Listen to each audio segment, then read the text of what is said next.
तो बेसिकली आज अपन बात करने वाले हैं एक्सरसाइज 4.3 के पार्ट 2 के बारे में, जिसमें आज अपन वर्ड प्रॉब्लम देखेंगे क्वेश्चन नंबर 4 से लेकर के एनसीईआरटी मैथ सॉल्यूशन क्लास 10। पिछली वीडियो लेक्चर में अपन ने क्वेश्चन नंबर 3 तक कर लिया था with the help of quadratic formula and splitting formula, नहीं स्प्लिटिंग मेथड नहीं, मेथड ऑफ कंप्लीटिंग स्क्वायर। तो ये देखते हैं बेटा क्वेश्चन नंबर 4। बेसिकली इसमें क्या है, मेनली वर्ड प्रॉब्लम्स हैं, वर्ल्ड क्लास वर्ड प्रॉब्लम्स हैं एनसीईआरटी की। ये भी लगभग कर लेते हो तो यही पेपर में घुमा फिरा के आसपास पूछी जाती हैं। तो आइए बेटा देखते हैं। The sum of a reciprocals of Rahman's age in 3 year ago and 5 year from now is 1/3। Find his percentage. पहले मान लेते हैं, let the percentage of Rahman. देखो माना क्या हूँ मैंने, ये इतना जल्दी क्यों माना मैंने, देखो पहले अभी मैं 2 सेकंड में समझाऊंगा ये बात। रहमान्स इज वी एक्स ईयर। पहले तो उसने कहा है कि सम करना है, किसका का सम करना है, रेसिप्रोकल। किसका रेसिप्रोकल, रहमान्स की एज का 3 ईयर एगो। तो अभी जैसे रहमान की एज को x मानते हैं तो इसकी 3 ईयर्स एगो एज कितनी हो जाएगी, x-3 हो जाएगी। कितनी हो जाएगी, x-3। और उसने बोला है 5 year from now. From now को मैं बता चुका हूँ पिछली वर्ड प्रॉब्लम में कि फ्रॉम नाउ मतलब पहले तो ये कंडीशन हुई, कब हुई, 3 years ago. Second condition from now में पूछ रहा है तो x+5। इन दोनों का क्या करना है अपन को, रेसिप्रोकल। उसने बोला ना तो रेसिप्रोकल ऑफ रहमान से। अपन भूल जाते हैं, कन्फ्यूजन रहता है करना क्या है। तो सिंपल हम समझ गए होंगे कि पहले हमें क्या करना है, क्वेश्चन के अकॉर्डिंग काम करो कि रहमान की 3 साल पहले एज क्या होगी, 3 ईयर्स एगो, और 5 साल बाद क्या होगी। कन्फ्यूजन रह जाता है, हम जल्दी जल्दी में इसको 3 - x लिख देते हैं। ये बेटा सिली मिस्टेक नहीं बोल सकते आप इसको, ये महा मिस्टेक है। और इसको वही करता है जो कॉन्सेप्चुअल तरीके से नहीं समझता है, और ये महा मिस्टेक आपको कभी परसेंटेज बनाने नहीं देती। तो इस वजह से समझो प्रेजेंट एज में से 3 साल माइनस करना, ठीक है ना। और फ्रॉम नाउ में क्या होता है बेटा, आगे की बात कर रहा है, आफ्टर की बात कर रहा है, तो x+5। इन दोनों का क्या करना है, रेसिप्रोकल। उसने बोला ना द सम ऑफ रेसिप्रोकल। तो according to question 1/, sum reciprocal का मतलब पहले इसका रेसिप्रोकल करेंगे तो 1/x-3, ठीक है ना। अरे मिट गया। और दूसरा प्लस करना है 1/x+5, ठीक है ना। इसका रेसिप्रोकल कर दिया। किसके इक्वल बोल रहा है, 1/3 के इक्वल बोल रहा है। तो मैं इसको किसके इक्वल रख दूंगा, 1/3। बात समझ में आया, बिल्कुल कॉन्सेप्ट से अपन ने बात करी। इसको अपन सॉल्व कर देंगे, क्वाड्रेटिक फार्मूले के तौर पर सॉल्व करेंगे। अभी पहले मैंने बताया था जो डिनोमिनेटर में होता है उनका मल्टीप्लाई दे देते हैं सब तरफ। तो देंगे multiply by x-3 x+5 3 on both sides, okay. ये मल्टीप्लाई देना। तो अपन क्या करेंगे, 1/x-3 से मल्टीप्लाई किसका देंगे, x-3 x+5 और 3 का, प्लस 1/x+5 में किसका देंगे, x-3 x+5 और किसका देंगे, 3 का। 1/3 में किसका देंगे, x-3 x+5 मल्टीप्लाई 3, ठीक है ना। इतनी बात आपको समझ में आ गई होगी, ठीक है ना। अब इस 3 से 3 काटो, x+5 से x+5 काटो, x-3 से x-3। यहाँ क्या बचा, इस 3 का मल्टीप्लाई कर देता हूँ, 3x + 15। अब यहाँ भी कुछ मिस्टेक्स हो जाती, मिस्टेक कहीं भी हो सकती, बस ध्यान से हमें समझना। 3 का मल्टीप्लाई करना भूल जाएंगे तो क्या हो जाएगा, यहाँ 3x - 9, ओके। 3 में जा 3 3 जा 9। अब यहाँ से एक क्वेश्चन आएगी, पहले ब्रैकेट लिख दो ऐसे ही, x-3 x+5, ओके। तो बेटा ये हो जाएगा 3x 6x, और ये हो जाएगा मेरे हिसाब से यहाँ पे, हाँ 15 - 9 ये हो जाएगा प्लस के 6, ओके। कोई दिक्कत नहीं। इसका ब्रैकेट खोलो, x -3 + 5x-3। तो इसको मैं सॉल्व करके लिख दे रहा हूँ, 6x + 5 x² माइनस के 3x, x² माइनस के 3x प्लस के 5x माइनस के 15, ओके, अब मैं ये इसको सॉल्व करके लिख देता हूँ, माइनस के 3x प्लस के 5x, ये हो गया प्लस के 2x, तो एक्स स्क्वायर प्लस के 2x माइनस के 15, सॉरी, बात समझ में आ गई। अब इसको सॉल्व कर देते हैं, क्वाड्रेटिक इक्वेशन आपकी आ जाएगी। ये सबको उधर ले जाओ, x square plus 2x, 2x के पास कौन आएगा 6x, 2x के पास कौन आएगा 6x, तो माइनस का 6x माइनस का 15 माइनस का 6, सॉल्व हो गया। ये कितना हो गया एक्स स्क्वायर माइनस के 4x माइनस के 21 इजिकल टू 0। ये कहानी कहाँ चल रही है 0। अब फटाफट से इसको सॉल्व करो। क्वाड्रेटिक फार्मूले की ज़रूरत है क्या, क्वाड्रेटिक फार्मूले की ज़रूरत नहीं, क्वाड्रेटिक की क्या ज़रूरत है, तो स्प्लिटिंग से हो रहा है। X square minus 7x plus 3x minus 21। अब जिसने इंट्रोडक्शन वीडियोज़ नहीं देखे हैं मैथड्स के, तो बेटा वो जाकर देखो, तभी आपको ये चीज़ें समझ में आएंगी। क्योंकि यहाँ माइनस के 7 प्लस के 3 माइनस का 4 हो गया, और इन दोनों का मल्टीप्लाई करके माइनस के 21 हो गया। ये स्प्लिटिंग मेथड फैक्टराइजेशन मेथड में मैंने सिखाया है, 9th क्लास में हम सीख के आए हैं और 10th क्लास में भी मैंने डाला हुआ है। तो बेटा ज़रूर देखो उसको, कैसे समझोगे आप उस चीज़ को, इंट्रोडक्शन वीडियो के तौर पर समझोगे। और बवाल कॉन्सेप्ट हमारा एक नया कॉन्सेप्ट है, जाकर देखो, बहुत लार्ज अमाउंट में हमने वीडियो डाली है। वहाँ दिक्कत जो कॉन्सेप्ट देते हैं वही बन जाएगी वो वीडियो वहाँ पर, और जो वीडियो चाहिए वो बताइए।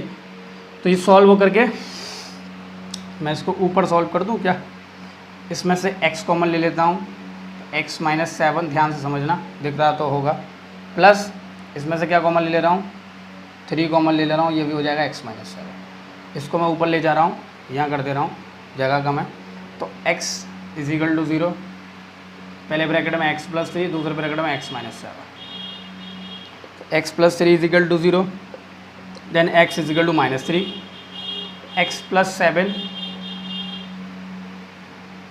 x minus 7 equal to 0, then x equal to 7। अब x इक्वल टू 3 तो लेंगे नहीं, नॉट टेकन, बिकॉज ईयर जो होगी, एज जो होगी माइनस में नहीं होगी। x इक्वल टू क्या हो जाएगा 7 हो जाएगी, रहमान की परसेंटेज। अब इसको आपको चेक करना है, रीचेक करना है अपने क्वेश्चन को, तो वैल्यू उठाइए, इस क्वेश्चन में यहाँ रख दीजिए, तो 1/7 माइनस 3, यहाँ में प्लस 1/7 प्लस 5 इजिकल टू 1/3 लाना है।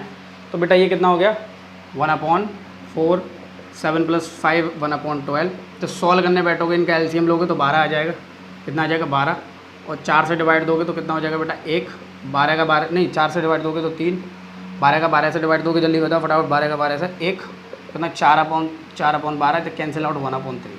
बात समझ में, चेक करो, अपने आंसर को हम चेक कर सकते हैं। एक कॉन्फिडेंस क्रिएट होता है, जब कॉन्फिडेंस क्रिएट होता है तो क्वेश्चन का प्लस पॉइंट बढ़ता है, लेकिन उस प्लस पॉइंट को हमें ओवर ओवर कॉन्फिडेंस में नहीं जाना, क्योंकि ओवर कॉन्फिडेंस में चले गए तो ये प्लस पॉइंट कम माइनस हो जाए, दिक्कत देते हैं।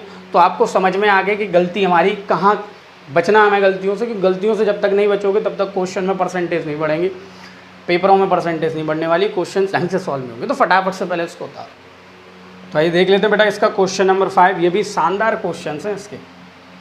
इन a class test the sum of Shefali's marks in mathematics and English is 30. Had she got 2 marks more in mathematics and 3 marks less in English, the product of their marks would have been 210. Find her marks in 2 subjects. एक शेफाली है, उसके marks mathematics और English में मिला करके 30 हैं, और एक और कंडीशन दी उसमें कि 2 मार्क्स मैथमेटिक्स में बढ़ गए, मेहनत कर रही लड़की, मैथमेटिक्स में बढ़ गए, और 3 मार्क्स घट गए इंग्लिश में, थोड़ा देखना पड़ेगा इंग्लिश को। इसको दो प्रोडक्ट आएगी उस कंडीशन का, वो 210 आएगा। हमें क्या निकालना है, product, find her marks in 2 subject निकालना, 2 सब्जेक्ट में मार्क्स निकालना है उसके। तो कोई इशू नहीं, ऐसे क्वेश्चन के लिए क्या करेंगे, लेट द मैथमेटिक्स के मार्क्स को मैं x मान लेता हूँ, लेट द इसकी कंडीशंस के लिए मार्क ऑब्टेन्ड इन मैथमेटिक्स या मैथ्स Vx। ओके, अब उसने बोला है कि इंग्लिश और मैथमेटिक्स मिलाकर के 30 है। मैं इस क्वेश्चन को बाई लेकर भी करा सकता था कि इंग्लिश को मैं y मान लेता हूँ, लेकिन वो आपको समझ में आ रहा होगा जब मैथमेटिक्स और इंग्लिश के मिलाकर के कितने हैं 30, मैथमेटिक्स को x मान लिया तो इंग्लिश के कितने हो जाएंगे बताओ जरा, इंग्लिश के कितने हो जाएगा 30 माइनस x। बात समझ में आया तो लिख देंगे then the mark obtained in English हो जाएगा इसका 30 माइनस एक्स। ओके, ये मार्क्स उसके इंग्लिश में आएंगे, ये कंडीशन के तौर पर उसने बोला। दूसरी कंडीशन तो लिख लेते हैं बेटा, अकॉर्डिंग टू क्वेश्चन उसने बोला है कि 1 मार्क्स कम हो गए, 1 मार्क्स नहीं 2 मार्क्स बढ़ गए, किसमें, मैथमेटिक्स में। तो पहले x थे तो ये x+2 हो गए, आज समझ में आ गया। ये पहले कितने थे x, तो अब कितने हो गए x+2, और इंग्लिश में 3 मार्क्स घट गए, बात समझ में आ गई। और उनका प्रोडक्ट 210 दिया, प्रोडक्ट का मतलब समझते हैं मल्टीप्लाई। जो कंडीशंस आ रही है ना, हम क्वेश्चन को समझते नहीं है, जो कंडीशन बताई कि मैथमेटिक्स में मार्क्स बढ़ गए, कितने बढ़े, 2 बढ़े, तो x+2, और जो इंग्लिश में मार्क्स घटे उन दोनों का प्रोडक्ट जो है वो 210 के इक्वल है, ये क्वेश्चन कह रहा है। हम प्रोडक्ट में अगर हमें कॉन्सेप्ट क्लियर नहीं होता तो बेसिकली हम क्या करते हैं, x का मल्टीप्लाई इससे दे आते हैं और आंसर 210। और जो ऐड सब्ट्रैक्शन हो रहा है ना, 2 इधर बढ़ रहे हैं 3 इधर घट रहे हैं, तो दिमाग देखो बच्चों का, मैं बताता हूँ क्या होता है। अभी कितने हैं बच्चे, x को प्लस किया मैथमेटिक्स, जब मल्टीप्लाई कहा उसने, तो x का मल्टीप्लाई कैसे करोगे, 30 माइनस एक्स, और अपना गणित लगाएंगे सिंपल। उसने कहा 2 मार्क्स बढ़ रहे हैं तो 2 मार्क्स बढ़ा दो, 3 मार्क्स घट रहे हैं तो 3 मार्क्स इधर घटा दो, इक्वल टू 210। ये करते हैं वो, ये खेल होता है पेपर में, और ये वही खेल करता है जो पेपर में मज़ा लेने आया, समझने नहीं आया। तो बेटा ध्यान से समझो इनको, क्या काम हो रहा है, वरना तो फिर कोई फ़ायदा नहीं है। तो मैथमेटिक्स में x+2 हुआ, और प्रोडक्ट का है तो इसे भी मल्टीप्लाई में लिखना पड़ेगा। और इंग्लिश में कितना है, 3 मार्क्स कम हो गए, तो 30 माइनस एक्स माइनस के 3, 30 माइनस के एक्स माइनस के 3। तो कंडीशन यहाँ से 30 माइनस एक्स, 30 में से 3 गई तो कितना लिख दूँ मैं इसको, 27 माइनस एक्स लिख देता हूँ। क्या लिख देता हूँ, 27 माइनस एक्स इजिकल टू 210, ठीक है ना। प्रोडक्ट खोल दो, 27 minus x plus 2, 27 minus x equal to 210। तो हो गया ये 27x माइनस के एक्स स्क्वायर प्लस के 54 माइनस के 2x, 210 माइनस के एक्स स्क्वायर प्लस के 27x में से 2x गए तो प्लस के कितना बचा, जल्दी बताओ, 25x, इसको लिया 210 को, प्लस के 54 माइनस के 210 इजिकल टू 0। 210 में से 54 गई तो हमारे बचे, हाँ 210 में से 54 के 10 उधर गए, 44 इधर बचे, यानी कि कितना बचा अपन पे, 266। लेट मी चेक आंसर, 10 में से 4 गए 6, और आपका गया इधर 10 में से 5 गए 5, अरे क्या कर रहे, हाँ 10 में से 5 गए 5 बचे, और 156, सॉरी 256 नहीं 156, ठीक है ना। कोई क्लेरिफाई, कोई दिक्कत नहीं, ठीक है, बात समझ में आया। तो मैं यहाँ कितना लिखूँगा, माइनस के 156 इजिकल टू 0। ओके जी, बात समझ में आ गई, कोई दिक्कत नहीं। माइनस से मल्टीप्लाई दे दो, एक्स स्क्वायर माइनस के 25x, और ये हो जाएगा बेटा आपका, इसको हटा देते हैं, प्लस के ये हो गया 156 इजिकल टू 0। यहाँ लिख दो multiply by minus by,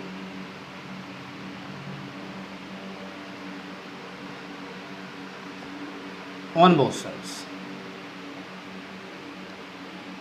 okay, बात समझ में आ गया, कोई दिक्कत वाली बात नहीं है, आपको इतनी बात समझ में आ रही है। इसको मैं रेज कर दे रहा हूँ, और ये आपको एक क्वेश्चन आ गई विच इज़ नीडेड। अब इसको प्रोडक्ट में क्या चाहिए, 156 और ऐड करके 25 चाहिए। तो सिंपल आप समझ पा रहे होगे, 156 के मैं फैक्टर कर दे रहा हूँ, फैक्टराइजेशन मेथड से कर रहा हूँ। 2 से गया, आई थिंक 12-14 से जाएगी कहानी, ये 12-13 से, एक बार मैं चेक कर लेता हूँ पीछे, क्योंकि 6 आ रहा है। 12 × 13, हाँ कहानी गई, 6 3 2 1, हाँ 156, ठीक है। तो 12 × 13 156 आ रहा है, इनका प्लस करूँगा तो कितना आ रहा है, 25 आ रहा है, ठीक है ना। तो एक्स स्क्वायर माइनस के 12x माइनस के 13x प्लस के 156। अब जिसने फैक्टराइजेशन मेथड समझा होगा, मेरे हिसाब से जो वीडियो देख रहा है वो टाइम नहीं काटेगा, और फैक्टराइजेशन मेथड उसने समझ लिया भी होगा, क्योंकि ये कॉन्सेप्ट आपको तभी आएंगे जब समझोगे फैक्टराइजेशन मेथड, या कोई सा ही मेथड समझ लो, स्प्लिटिंग मेथड समझ लो। फैक्टराइजेशन मेथड इसलिए वैलिड है क्योंकि यहाँ जल्दी काम हो रहा है। तो इसमें से मैं कितना कॉमन ले रहा हूँ, x माइनस 12, इसमें से मैं माइनस का 12 कॉमन ले रहा हूँ, ठीक है ना। मेरे साथ 13 कॉमन ले रहा हूँ, 13 सही है। x minus 12 equal to 0, x minus 13 पहले ब्रैकेट में, x माइनस 12 दूसरे ब्रैकेट में, दोनों आ रहे, तो x इज इक्वल टू 13 पहला 0 के इक्वल रखने के बाद, और यह है x इक्वल टू 12। ओके जी ठीक है ना। तो दोनों बारी बारी पुट करेंगे, क्या लिखेंगे when x equal to 3, x equal to 3 मतलब मैथमेटिक्स के मार्क्स 13 है, when mathematics m is equal to 13 लिख देता हूँ। तो इंग्लिश में कितने आएंगे इसमें माइनस कर दो, इंग्लिश में आएंगे 30 माइनस 13, इंग्लिश में आएंगे 17। तो पहली जुगाड़ बन गई 13 17 आ गए। अगर मैथमेटिक्स में 13 हैं तो इंग्लिश में कितने होंगे 17। ऐसे ही मैं इसको रेस कर दे रहा हूँ, आपने लिख लिया होगा। तो अगर मैं सेकंड कंडीशन में वैन, आप पूरा लिखना mathematics marks is equal to 13 और English obtain marks is equal to 17, m is equal to कितना 12, ये मैं लिख देता हूँ जगह नहीं। तो इंग्लिश में बेटा कितना आ गया उसके 30 माइनस 12 18। तो 12 18 की जोड़ी है और 13 17 की जोड़ी है, ये दोनों जोड़ी आंसर शीट में दी होंगी। फटाफट से इसको उतारो जब तक। क्वेश्चन नंबर 6 शानदार क्वेश्चंस हैं बेटा, ये इनको निगलेक्टेड आप नहीं कर सकते, हल्के में नहीं ले सकते। ये जो चौथा और 8वां और 9वां ये क्वेश्चन तो लगभग आपको ऐसे ही मिल जाएंगे सेम वैल्यू के साथ, तो इनको इम्पोर्टेंट एटलीस्ट हमें लगा लेना चाहिए।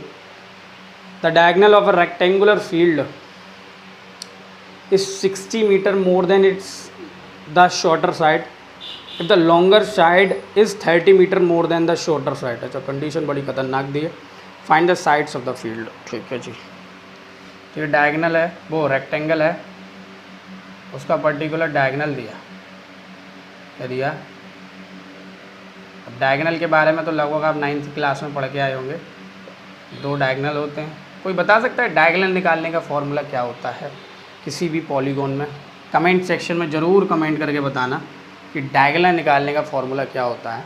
नहीं तो हम तो बताएंगे ही, लेकिन आपको निकाल के आना कि कैसे डायगोनल्स निकलते हैं, हाउ इट इज़ पॉसिबल। चलो जी, नहीं आता तो वीडियो की लास्ट में मैं ही बता दूंगा। Diagonal of a rectangular field is 60 more than the shorter side if the longer side is 30 metre more than the shorter side, find the side of the field. अब देखो जरा, उसने कहा है कि डायगोनल जो है वो 30 मीटर ज़्यादा है किससे, शॉर्टर साइड से। तो ऐसे क्वेश्चन को मैं क्या करता हूँ, इसमें शॉर्टर साइड को मैं क्या मान लेता हूँ, x मान लेता हूँ, ठीक है ना, क्योंकि छोटी साइड है वो। Let the shorter side be x metre. Okay ji. तो डायगोनल कितना हो जाएगा, ये मैं नहीं कह रहा, क्वेश्चन कह रहा हूँ, क्वेश्चन कह रहा है BD कितना हो जाएगा। उसने कहा है 60 मीटर ज़्यादा है, 60 मोर देन का मतलब प्लस, किससे ज़्यादा है, शॉर्टर साइड से। तो 60 प्लस x मीटर, कायदे से लिखेंगे, मीटर पीटर सब लगाएंगे, ऐसा नहीं है कि सब मीटर पीटर छोड़ जाओ फिर नंबर कट गए वहाँ, ठीक है ना। ये डायगोनल आ गया। नेक्स्ट क्या कहा उसने कि लॉन्गर साइड, अगर मैं इसको x मान लेता हूँ तो लॉन्गर साइड तो वैसे भी तुम्हें CD दिख रही होगी, AB भी मान सकता हूँ, कोई दिक्कत नहीं। तो लॉन्गर साइड क्या हो जाएगी, कुछ भी मान लो, क्योंकि हमने पढ़ा है कि अपोजिट साइड्स आपस में इक्वल होती है। ये x है तो ये x होगा, ठीक है ना। ओके जी, तो इसको मैं DC लिख लेता हूँ, कितना हो गया, क्योंकि कुछ लगेंगे तो इसमें देखो 30 मीटर ज़्यादा है, मोर है, तो 30 प्लस x और ब्रैकेट में मैं मीटर लिख दूँगा। ओके, बात समझ में बढ़िया तरीके से आई होगी। Find the side of the field, बहुत ही आसान क्वेश्चन है, तो आइए देख लेते हैं। अब कुछ नहीं करना, सिंपल, हम पता है सारे एंगल 90 डिग्री के होते हैं रेक्टेंगल के।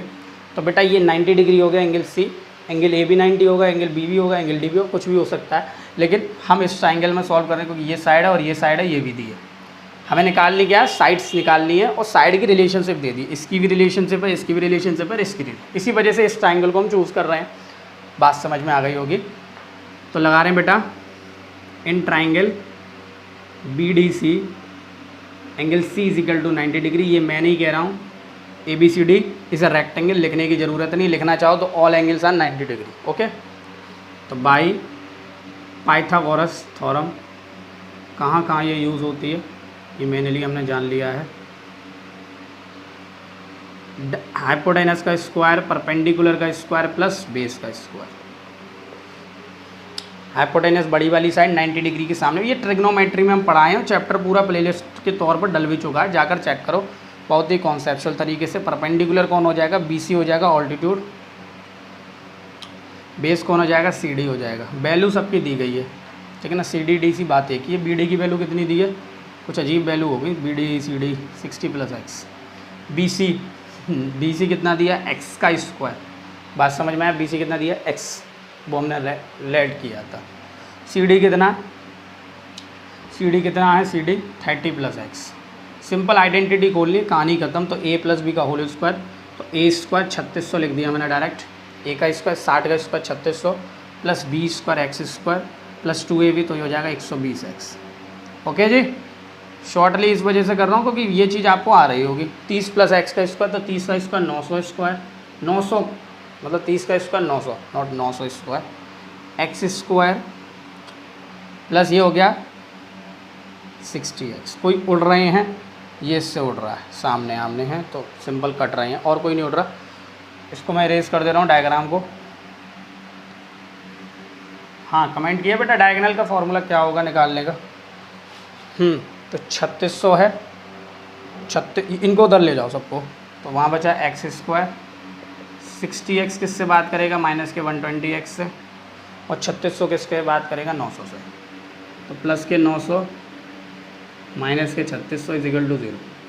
x² प्लस माइनस के 60x माइनस के 2700 = 0। ये आ गई बेटा क्वाड्रेटिक इक्वेशन। अब बता बेटा क्या कहानी पढ़नी है इसमें, मंत्र जाप कौन सा करना है, इसमें कोई भी दिक्कत नहीं। 2700 के फैक्टर तुम्हें पता चल गया, 2700 होता है 90 × 30। क्या होगा, 90 × 30, और 90 × 30 का जब माइनस करेंगे तो 60x आएगा। स्प्लिटिंग मेथड आँखों में हो गई क्वेश्चन की, ठीक है ना, क्योंकि ये प्रैक्टिस से आते हैं। नहीं आ रहे बेटा तो 2700 का फैक्टर करके देखो, एक खुद आपको क्वेश्चंस आएंगे। नहीं आ रहा, सरल नहीं पढ़ रहा, तो क्वाड्रेटिक फॉर्मूला श्रीधराचार्य रूल से उनकी सरल में चले जाओ, बहुत ही कॉन्सेप्चुअल है। कराना है श्रीधराचार्य रूल से भी करा देंगे, लेकिन आगे वाले क्वेश्चन करा देंगे, लेकिन इसको फैक्टराइजेशन से हम कर सकते हैं बहुत ही आसान तरीके से। x² माइनस के 90x प्लस के 30x माइनस के 2700, ये भी मैं सिखा चुका हूँ। इनका मल्टीप्लाई बेटा कितना आ रहा है, 2700, और इनका माइनस करके माइनस के 60x। इसमें से x कॉमन, x - 90, इसमें से 30 common, x - 90, x + 30 x - 90 = 0। Then x = 90 और माइनस के 30, x माइनस के 30 नहीं लेंगे क्योंकि डिस्टेंस होती है, डिस्टेंस लेंथ के अकॉर्डिंग होती है। तो जो डिस्टेंस होगी वो कभी भी माइनस में नहीं होती, लेंथ जो है माइनस में नहीं होती, हमेशा पॉजिटिव में होती है डिस्टेंस जो होती है। बात समझ में आ गई, कोई दिक्कत नहीं। तो x = इसको मीटर लिख लो, ये लेंगे, ठीक है ना। तो साइड पूछी थी उसने, तो डायगोनल में पुट कर दो, डायगोनल भी निकल आएगा। 60 + 90 तो 150 मीटर डायगोनल हो गया। और बड़ी वाली साइड कितनी हो जाएगी, 30 + 90, तो 90 + 120 मीटर हो गई। क्या हो गई, फटाफट बताओ क्या हो गया, फटाफट बताओ क्या हो गया। उसकी लार्जेस्ट साइड होगी, तो लिख दो आप, लार्जेस्ट साइड हो जाएगी उसकी 30 + 90 120 मीटर, ठीक है ना। शॉर्टर साइड तो 90 है। बात समझ में आ गया। आप चेक भी कर सकते हो वैल्यू रख करके, x 90 है तो यहाँ पुट करो, तो कुछ जरा 90 पुट करोगे तो कितना हो जाएगा, 150 का स्क्वायर, लगभग 2205, कितना हो जाएगा 150 का स्क्वायर, 15 का स्क्वायर होता है 22, 225, ठीक है ना। जीरो बढ़ा तो 2 जीरो बढ़ाएंगे, तो 22,500। यहाँ कितना आएगा, x की वैल्यू 90 पुट करोगे तो 8100, x की वैल्यू 90 पुट करोगे तो कितना हो जाएगा 120। 120 का 12 का स्क्वायर होता है, 12 का स्क्वायर होता है आपका 144। 30 प्लस मतलब जीरो और लगा दिए तो 1400 हो जाएगा, सॉरी फॉर दैट 1400। जब आप इनका ऐड करेंगे तो कितना आएगा 2225, which is equal, then our value is equal, ठीक है ना। -30 क्यों नहीं लिया, बिकॉज लेंथ कभी माइनस में नहीं हो सकती। तो फटाफट से इसको उतारेंगे।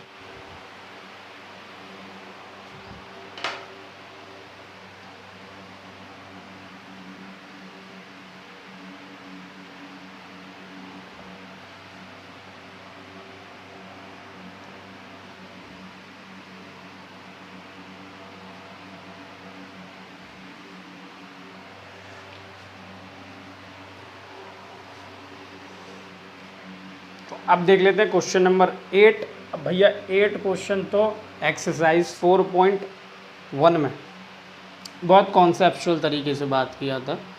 ये train travel 360 kilometre at uniform speed if the speed had been 5 kilometre per hour more it would have taken 1 hour less for the same journey, find the speed of the train.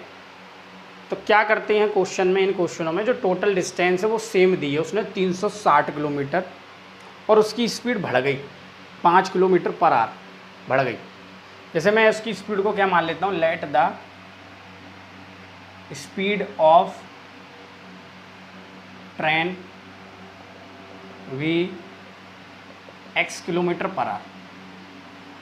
अब ये speed बढ़ा दी, कितनी बढ़ा the question में, x+5। पहले कितनी थी x, अब हो गई x+5।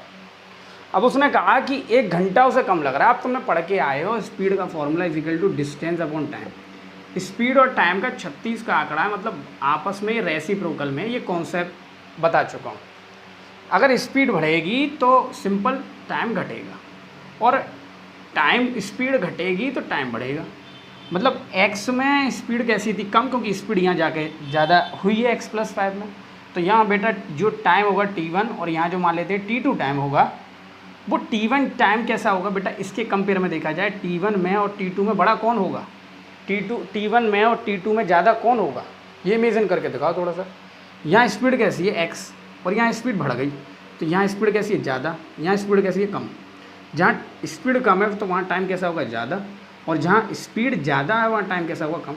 तो t1 कैसा है ज़्यादा, बोलो ज़रा, t1 कैसा है ज़्यादा, क्योंकि वहाँ स्पीड कम है तो ज़्यादा टाइम लगेगा उसे पहुँचने में, और जहाँ स्पीड ज़्यादा है तो वहाँ कम टाइम लगेगा। सिंपल ऐसे इसको मान के चलो, तुम 30 किलोमीटर पर आवर की स्पीड से स्कूल जा रहे हो तो तुम स्कूल आधा घंटा में पहुँच रहे हो, ठीक है ना, बिल्कुल घूम फार के, ठीक है ना, बिल्कुल घूम फिर के इधर से उधर। और अगर तुम 40 किलोमीटर पर आवर से जा रहे हो डायरेक्ट, जिस दिन पिताजी गए तुम्हारे साथ, बिल्कुल सही सीधे सीधे चल रहे हो, तो तुम स्कूल बेटा यहाँ आधे घंटे में पहुँच रहे हो, यहाँ 15 मिनट में पहुँच रहे हो। तो यहाँ 15 मिनट में कम पहुँच रहे हो ना, 15 मिनट कम लग रहा है तुम्हें, क्यों, क्योंकि स्पीड बढ़ गई तुम्हारी। तो कह सकते हैं स्पीड बढ़ने पर टाइम घटेगा और टाइम बढ़ने पर स्पीड घटेगी, ठीक है ना। इतनी बात समझ में आ गई। तो t1 ज़्यादा है t2 से। तो अब इस क्वेश्चन को लिखेंगे कैसे। अब पहले तो ये समझो कि मुझे ऐसे क्वेश्चनों में टाइम को ही इक्वल में लिखना है। जो टाइम का डिफरेंस देगा कि 1 घंटा कम लग रहा है कि 1 घंटा ज़्यादा लग रहा है कि 1 घंटा कम लग रहा है 1 घंटा ज़्यादा लग रहा है, उस टाइम को मुझे इक्वल टू में लिखना है। तो उसने बोला है कि 1 आवर जो लग रहा है वो लेस लग रहा है, तो मैंने इक्वल टू में 1 आवर लिख दिया। बात समझ में आ गई। अब इसको एक्सप्रेस कैसे करोगे, जो t1 कैसा है वो ज़्यादा है। t1 कौन सा टाइम है, जब x स्पीड थी, तो मैं यहाँ क्या लिखूँगा, ज़्यादा में से कम माइनस लिखूँगा। तो t1 का माइनस मैं किससे करूँगा, t2 से। ये कैसे कर दिया आपने सर, t1 t2 कहाँ है, तो t1 वो है जब स्पीड उसकी x थी और t2 वो है जब उसकी स्पीड x+5 हुई। बात समझ में आ गई। अब t1 को क्यों आगे लगा, इसका रीज़न मैं बता चुका हूँ, क्योंकि वहाँ टाइम कैसा लग रहा है, ज़्यादा लग रहा है क्योंकि स्पीड कम है। और t2 को क्यों पीछे लगा है, क्योंकि स्पीड ज़्यादा है तो टाइम कम लगेगा। तो t1 माइनस t2 लिख दिया आपने। अब क्वेश्चन तो t1 माइनस t2 से नहीं होगा, ये 360 भी है। तो अगर यहाँ से टाइम का फॉर्मूला निकालो तो टाइम का फॉर्मूला हो गया बेटा डिस्टेंस अपॉन स्पीड। क्या हो गया, डिस्टेंस अपॉन स्पीड। अब यहाँ यूनिफॉर्म डिस्टेंस बोली है तो हर जगह डिस्टेंस कितनी लगेगी, 360। अब t1 के लिए सॉल्व कर रहा हूँ तो डिस्टेंस कितनी होगी, 360।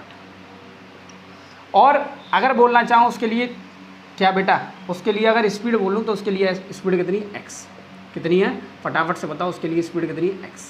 बात समझ में आई नहीं आई, उसके लिए स्पीड कितनी है, x। जस्ट मैंने अभी बताया था कि x स्पीड होगी जब t1 टाइम होगा।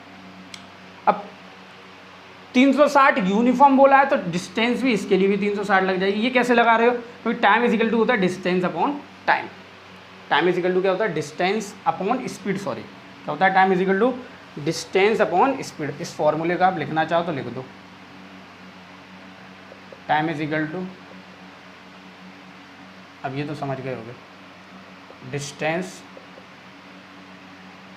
Upon speed. ओके जी, इज इक्वल टू 1 चलना है। हाँ, और ये जो t2 टाइम था ये किसके लिए था, जब स्पीड बढ़ गई थी x+5 के लिए, तो यहाँ x+5 लिखना है। ओके, बात समझ में आया। बहुत डीपली तरीके से मैंने बात की। अब ये T1 माइनस T2 अगर तुम मिटालना भी चाहो तो हम मिटाल दो, कोई दिक्कत नहीं। सर हम तो पेन से लिखेंगे, ओवर राइटिंग हो जाएगी। इसको आप सोचो कि कौन सा टाइम बढ़ रहा है, कौन सा टाइम घटना है। ऐसे क्वेश्चनों में 2 टाइम होंगे, T1 T2।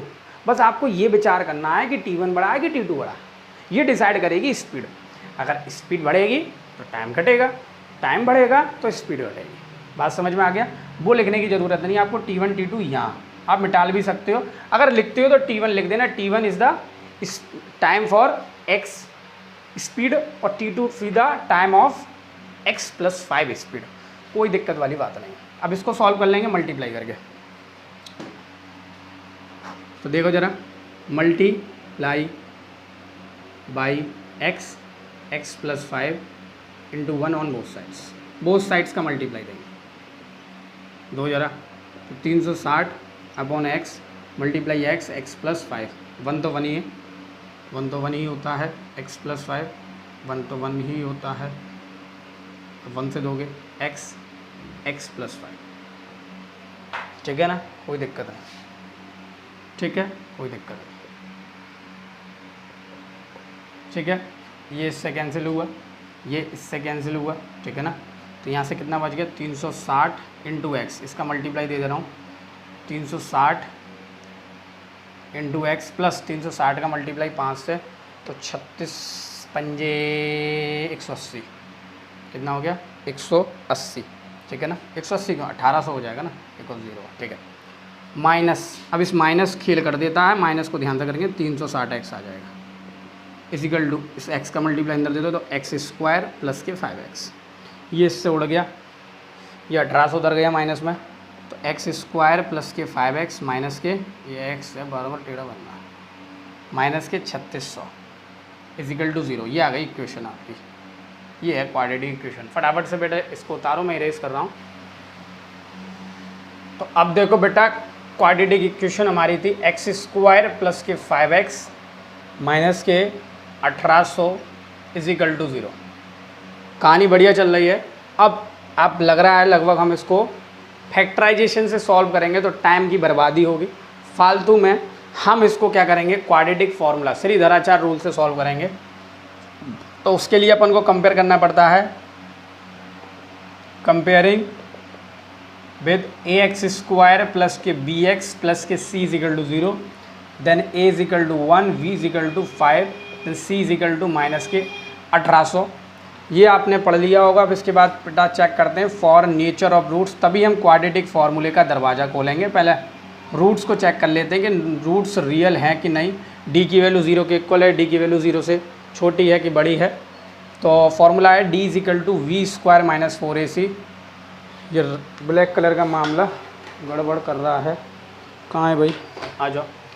d is equal to b², 5 का स्क्वायर माइनस 4 × a की वैल्यू 1, c की वैल्यू माइनस के 1800, 5 का स्क्वायर 25, ये इसको दिया 18 का मल्टीप्लाई 4 से दिया 36 36 7200। ठीक है ना 72 25। ये किसकी वैल्यू आ गई, d की वैल्यू। d की वैल्यू 0 से कैसा है, बड़ा। So they have to distinct real root. d की वैल्यू कैसी है, 0 से बड़ी, तो उस पर 2 डिस्टिंग होंगे। डिस्टिंग का मतलब अलग अलग रियल रूट्स आएंगे, सेम वैल्यू नहीं आएगी। तो फॉर्मूला लगाएंगे by quadratic formula Shridharacharya rule, x equal to minus के v प्लस के minus under root b² - 4ac upon 2। ये सर कौन सा मंत्र पढ़ दिया आपने, ये कोई मंत्र नहीं है, ये श्रीधराचार्य रूल है जो कि आपको याद करना पड़ेगा। फ्यूचर ऐसे क्वेश्चन के लिए सॉल्व करना है तो बेटा ये फ्यूचर है आपका, मान के चलो इस चैप्टर के लिए। v की वैल्यू लगाओ, माइनस का 5 हो जाएगी, प्लस माइनस 72 25 अपॉन 2 × a की वैल्यू 1 है। पहले प्लस के लिए सॉल्व करने जाएंगे हम, तो 72 25 की जुगाड़ आप लगाओ। तो 72 25 नियरेस्ट परफेक्ट स्क्वायर जो हमें याद है उसके पास आ रहा है मेरे हिसाब से 6400, 80 के स्क्वायर के पास आ रहा है। इसके पीछे 5 लगा है, 5 जब होता है तो हम बता सकते हैं 5 का क्या होता था। 5 जब होता है तो या तो सिंपल 5 के पीछे ही होगा क्योंकि 25 का 25 होता है। ठीक है ना, तो हम बोल सकते हैं ये 85 का स्क्वायर होगा। How it is possible sir, क्यों 95 का क्यों नहीं हो सकता? 95 के लिए जाओगे पहले 90 क्रॉस करना पड़ेगा। 90 का क्रॉस होता है 8100, 8100, ठीक है ना। तो इस वजह से अपन को 85 लिखना पड़ेगा, ये इसके अलग होगा। नहीं तो आप करके देख लीजिए 85/2, फालतू में फैक्टर करेंगे टाइम खराब होगा। x इक्वल टू, तो ये कितना हो जाएगा 80/2, सॉल्व करने जाएंगे तो 40 किलोमीटर पर आवर x की वैल्यू। दूसरा देखेंगे तो माइनस के लिए -5, माइनस लगाएंगे यहाँ, -85/2, -90/2, -45 किलोमीटर पर आवर। और ये वाली वैल्यू लेंगे नहीं, सिर्फ 40 किलोमीटर पर आवर वैल्यू लेंगे, क्योंकि स्पीड जो होती है पॉजिटिव में होती है। तो 40 किलोमीटर पर आवर मेरी क्या होगी स्पीड, इसका आंसर। फटाफट से उसको उतारिए।